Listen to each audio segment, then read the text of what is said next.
You don't understand. We can't go back. What do you mean we can't go back? The sun had barely begun to sink when Clara Dalton's truck rumbled to a stop at the edge of the McCall ranch. Dust trailed behind her like the ghosts of every bad choice she'd made since leaving this place 5 years ago. The air was dry, sharp with sagebrush and old memories, and the horizon was painted in streaks of orange and gold. She sat there for a long minute, her fingers gripping the steering wheel so tightly her knuckles turned white. Everything looked the same. The worn fences, the creaking windmill, the smell of earth and hay. Everything except her. She'd come back older, heavier with regrets, and desperate enough to face the one man she never thought she'd see again. Her father's voice echoed in her head, the last message he'd sent before he disappeared. McCall's the only one who can help. Go to him. He'll understand. But she wasn't sure Rhett McCall would understand anything. Not after what she'd done to him.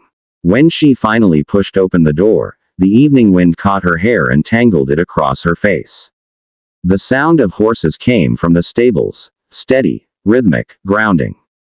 She followed it like a beacon, each step crunching on the dry gravel path that led her straight to the barn doors she'd once painted herself as a teenager. The door creaked open, and there he was. Rhett stood in the half-light, brushing down his chestnut stallion, his movements unhurried, strong, and certain. His back was to her at first, broad shoulders beneath a worn denim shirt, sleeves rolled up, forearms tanned and dusted with sweat. He still looked exactly like the man she remembered, maybe harder, maybe colder, but unmistakably Rhett. Rhett, she said softly, though her voice came out smaller than she wanted. He turned slowly, his hand stilling on the horse's flank. For a heartbeat, his expression didn't change, just a flicker of disbelief, quickly smothered beneath something unreadable. Clara Dalton, he said, voice low, rough like gravel dragged under boot heels. Thought I'd seen the last of you. She tried to smile, but her lips faltered. Guess fate had other plans. He set the brush down, leaning one hand against the stall door. The setting sun caught the edge of his jaw, lighting the faint scar just below his ear, the one she remembered tracing once, long ago, when love had been simpler. What are you doing here? I came about my father, she said quickly. You know he owes you money. Rhett gave a slow nod, his expression unreadable. Owes me. That's one way to put it. Her pulse jumped. I'll pay it. Somehow. I just need. He stepped closer then, and she froze. He didn't touch her, but the weight of his nearness felt heavier than any hand. You don't have the kind of money your father owes, Clara. He made a deal he couldn't keep. And now you're standing here, hoping you can fix it for him. I have to try. He studied her, eyes dark and intent. Why? He never tried for you. The words cut sharper than she expected. She looked away, blinking fast. Because he's still my father. Silence stretched between them, thick, humming with things unsaid. The only sound was the restless shifting of the horse behind him. Rhett finally sighed, pushing away from the stall. You shouldn't have come back here. Clara lifted her chin. You're probably right, but I didn't have anywhere else to go. He walked past her, out into the evening light. For a moment, she just stood there, gathering herself before following. The world outside the barn seemed too wide, too quiet. Rhett stopped near the fence, the sky turning bruised and gold behind him. When you left, he said finally, not looking at her, you didn't even say goodbye. Just gone. Like none of it mattered. It mattered, she whispered. More than you know. Then why? Her throat tightened. Because I was scared. You were talking about staying, about building something here, and she swallowed. I didn't think I was enough for you. Not then. He turned to her at last, eyes narrowing. And now, she hesitated. Now I don't have the luxury of pride. Something in his face softened, but only for a heartbeat. So, what do you want from me, Clara? I want to make things right. I'll work, help on the ranch, do whatever it takes. Rhett crossed his arms, the faintest smirk tugging at his lips, a humorless, weary thing.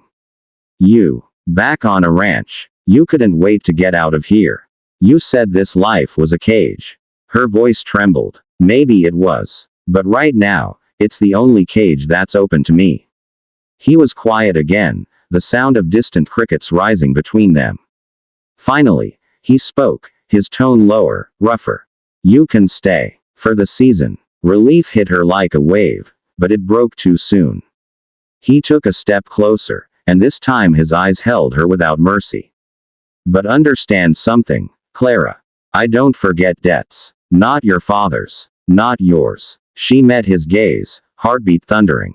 And what do I owe you? Rhett's voice was soft, but there was steel beneath it. A truth. Maybe two. And a promise you won't run again. Her lips parted, but no sound came out. She'd come here to make amends, not to unearth the past, but the look in his eyes told her it was already too late for that. He turned away, his shadow long against the fading light. You can take the guest room. Supper's in an hour. Don't be late. Clara watched him go, her stomach tight, her pulse thrumming in her ears. The air around her felt charged, as if the ranch itself remembered what they'd been. As the sun sank behind the ridge and the first stars appeared, she stood alone by the fence, her hands trembling on the splintered wood. She could feel the weight of the years pressing in from all sides, the hurt, the distance, the unfinished pull between them. Maybe coming back was the biggest mistake of her life. Or maybe, deep down, it was the only thing she was ever meant to do. Because even after all the years, all the silence, one thing had never changed. When Rhett McCall looked at her, the rest of the world fell away. And that night, beneath the gathering dark, she finally admitted to herself the truth she'd been running from since the day she left. She hadn't just come back to pay off her father's debt. She'd come back for him. The night had settled deep over the McCall ranch, the kind of silence that made every creak, every whisper of the wind, feel louder than it should. The sky stretched endlessly above, scattered with stars so clear they almost looked close enough to touch. Inside the main house, the old grandfather clock ticked steadily, marking the hours Clara couldn't sleep through. She lay in the guest room, the one Rhett had given her without a word of warmth. The sheets were clean, but the air was heavy, thick with unspoken history. The faint scent of cedar and smoke drifted through the open window, pulling her back to the memories she'd tried so hard to bury.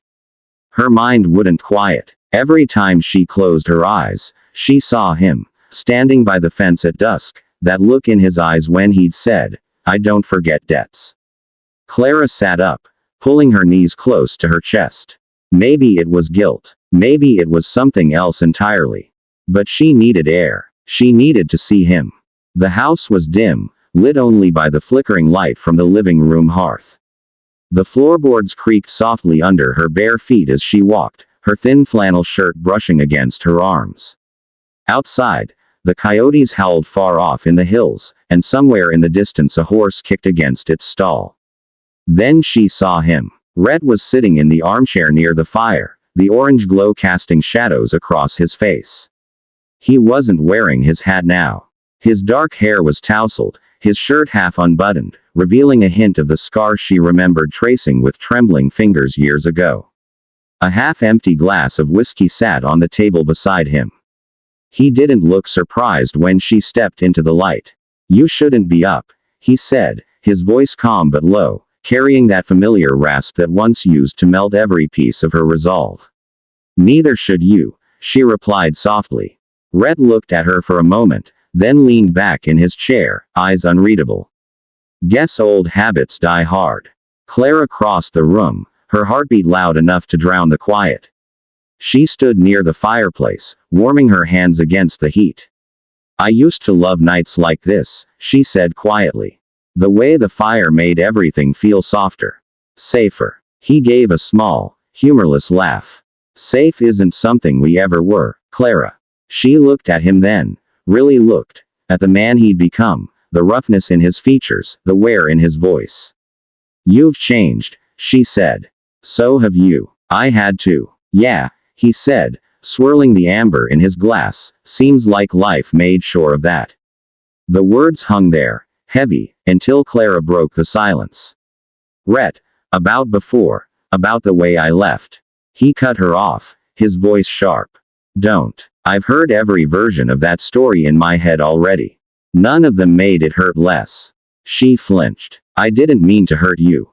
But you did. His tone softened, but it didn't lose its edge. You left like what we had didn't matter. No letter. No word. Just gone. I was scared, she said again, the same words from before, but this time her voice cracked. I didn't think I could live up to what you wanted. He stood then, slow and deliberate, his shadow falling long across the wooden floor. All I wanted was you. Clara felt her breath catch. There it was, the truth she'd been avoiding, raw and steady between them. He took a step closer. The air seemed to tighten, the firelight painting his face in shades of gold and shadow. You walked out on me, Clara. And I told myself I'd never let you close again. But then tonight, his hand flexed at his side, uncertain, betraying a feeling he didn't want to name. You walk through that door, and it's like the last 5 years never happened. Her throat burned. Then don't fight it, she whispered. Rhett's jaw tensed. You think it's that simple? You can't just come back and...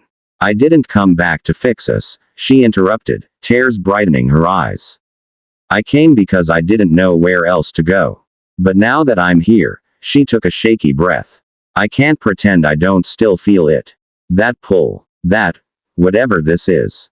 For a long moment, he said nothing.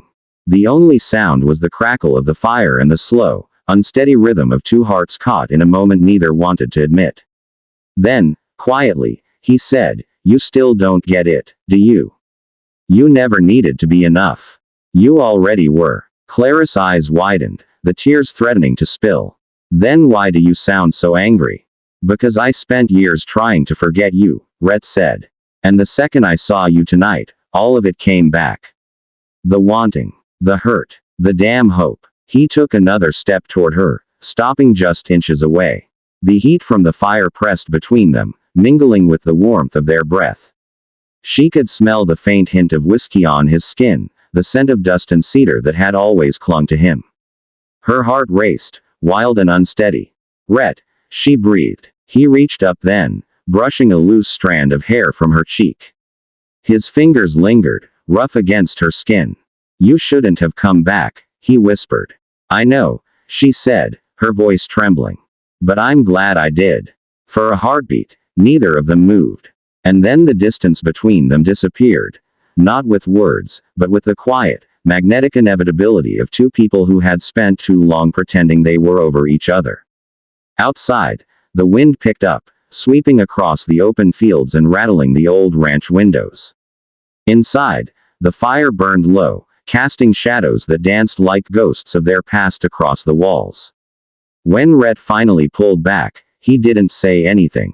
He didn't need to. The look in his eyes said everything, that no matter what had been lost, some nights were meant to stay with you forever. And for Clara, that night on the ranch would be one of them.